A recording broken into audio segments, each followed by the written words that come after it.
Where luxury is hidden behind every wall, some leaders want more than just power. They demand palaces, not homes. They crave not just wealth, but an empire of excess. And Saddam Hussein? Well, he didn't just take the crown, he gold-plated it.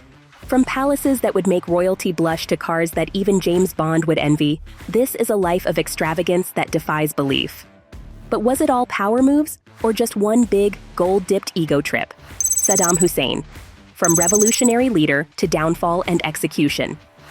Saddam Hussein, 28th April 1937, 30th December 2006, was an Iraqi politician and revolutionary who served as the 5th president of Iraq from 1979 to 2003. Born in the village of Al-Auja near Tikrit in northern Iraq to a Sunni Arab family, Saddam's rise to power began in 1957 when he joined the Ba'ath Party. The party championed Arab nationalism and socialism, and Saddam quickly became a key figure. In 1966, he played a pivotal role in uniting the Iraqi and Baghdad-based factions of the Ba'ath Party.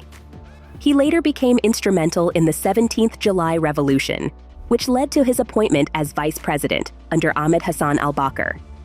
During this time, Saddam nationalized the Iraq Petroleum Company, diversifying Iraq's economy and increasing state control over resources. In 1979, after assuming power the following year, he ordered the invasion of Iran, citing multiple reasons. To seize Iran's Arab-majority Khuzestan province, prevent Iran from exporting its 1979 revolution to the Arab world, and silence Iranian calls for the overthrow of Iraq's Sunni-dominated Ba'athist regime. The Iran-Iraq War, lasting nearly 8 years, resulted in a devastating stalemate, with over 1 million lives lost and Iran suffering an estimated $561 billion in economic damage. In 1990, Saddam accused Kuwait of slant drilling into Iraqi oil reserves and subsequently invaded the country, triggering the Gulf War of 1990 to 1991. A US-led multinational coalition swiftly defeated Iraq, leading to the imposition of United Nations sanctions on the country. In 2003, the United States and its coalition allies invaded Iraq, accusing Saddam Hussein of developing weapons of mass destruction and having connections to al-Qaeda. Following the invasion, the Ba'ath Party was dissolved, and Saddam went into hiding. He was captured on December 13, 2003, by U.S. forces. Saddam's trial was conducted under the Iraqi interim government, and on November 5, 2006, he was found guilty by the Iraqi High Tribunal for crimes against humanity related to the 1982 Dujail massacre.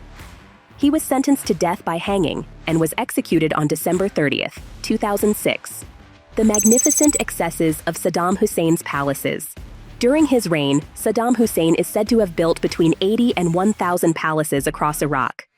These lavish residences housed not only Saddam himself, but also his family, mistresses, friends, and high-ranking party officials.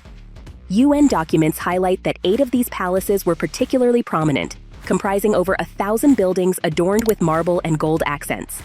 After Hussein's downfall, some of the palaces were taken over by the U.S. Army, while others were seized and repurposed by the Iraqi government. These grand structures became symbols of his excess and control throughout his time in power. The Al-Fa Palace, also known as the Water Palace, is a grand structure located in Baghdad, approximately 5 kilometers from the Baghdad International Airport. Commissioned by Saddam Hussein in the 1990s, the palace was built to commemorate the Iraqi forces' victory in reclaiming the Al-Fa Peninsula during the Iran-Iraq conflict. This impressive complex boasts over 62 rooms, 29 bathrooms, numerous offices, villas, and smaller palaces. The palace is surrounded by an artificial lake, home to a special breed of bass known as the Saddam bass, bred specifically for the palace. At the height of Saddam's rule, the palace was valued at over $70 million, symbolizing the dictator's immense wealth and power. In contrast, Saddam's French chateau, located in the hills of Grasse, now sits abandoned and deteriorating. Purchased by the Iraqi government in the 1980s after Saddam visited France, the 8-bedroom, 5-bathroom mansion once featured a 25-foot swimming pool, a gatehouse, and a concealed safe. However, following the American-led invasion in 2003, the property became part of Saddam's frozen assets under United Nations Resolution 1483. Despite its luxury, Saddam never visited the villa, which was instead reportedly used by his son Uday during his exile. Today, the once opulent chateau is covered in graffiti and murals, a stark contrast to its former grandeur. Al-Mansour yacht. Saddam Hussein's yacht, the Al-Mansour, came with a staggering $25 million price tag and was often moored in bays where its presence evoked fear among locals. Spanning 400 feet in length, the vessel could host 200 guests under a glass atrium, offering a glimpse into Saddam's extravagant tastes. Designed to his exact specifications, the yacht boasted luxurious features such as marble floors, exotic wood interiors, and gold and silver fittings on taps and door handles. One of the yacht's most secretive features was an escape route from Saddam's suite that led to a submarine launch pod. This escape option showcased the dictator's paranoia and need for constant security. However, during the Iraq War in March 2003, the yacht met a swift end when F-14 Tomcat pilots bombed it in Basra Harbor. The yacht, equipped with advanced satellite communication systems, was devastated by 500-pound Mark 82 bombs, leaving it in ruins. Saddam Hussein's high-flying luxury. Saddam Hussein's fleet of luxury included the Falcon 50 business jet, a symbol of his power and influence in the early years of his presidency. Purchased using oil revenue, the jet came with a hefty price tag of $21.1 million per unit.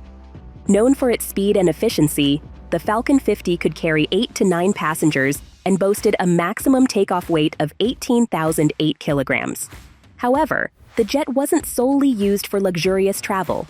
During the Iran-Iraq War, a modified Iraqi Falcon 50 was armed with 2 Exocet missiles and used in an attack on the American frigate USS Stark, patrolling the Persian Gulf. The strike resulted in the deaths of 37 crew members and left 21 others wounded, forever marking the Falcon 50 in military history. Saddam Hussein's 1958 Bentley S. 1 Continental and Custom Patek Philippe watch. Saddam Hussein's love for classic cars was legendary, with one of his prized possessions being the 1958 Bentley S1 Continental. This rare luxury vehicle is now worth an estimated $912,500, a testament to its value among collectors. Only 22 left-hand drive versions of the car were ever produced, making it a coveted piece for car enthusiasts. Following Saddam's death, a Baghdad businessman named Janabi saved the car and later sold it to Stephen Maman, a Montreal-based broker and collector. Maman had the car shipped to Canada in 2015, where it underwent a full restoration, preserving its iconic status.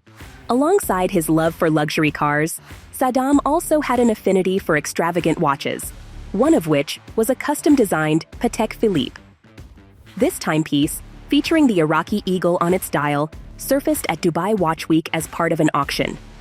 Along with the original Patek Philippe box and travel case, the watch was estimated at around $14,000. Though it's unclear whether it sold, collectors often go wild for such unique and historically significant items. Saddam Hussein's wealth amidst losses. Despite the downfall of Saddam Hussein and the seizure of his opulent presidential palaces, there was no cause for concern about his housing situation. With an estimated fortune of $2 billion, Saddam certainly had the financial means to find alternative accommodations. His wealth, amassed through oil revenues and other ventures, ensured that he would remain comfortable even after losing his lavish properties. This vast net worth allowed him to maintain a lifestyle of luxury, even if he were to relocate to less grandiose living arrangements. Ultimately, his financial security afforded him a significant cushion during tumultuous times. Thanks for watching. If you enjoyed this look into the hidden luxuries of Saddam Hussein's life, make sure to hit that subscribe button for more surprising stories from the worlds of politics, wealth, and power.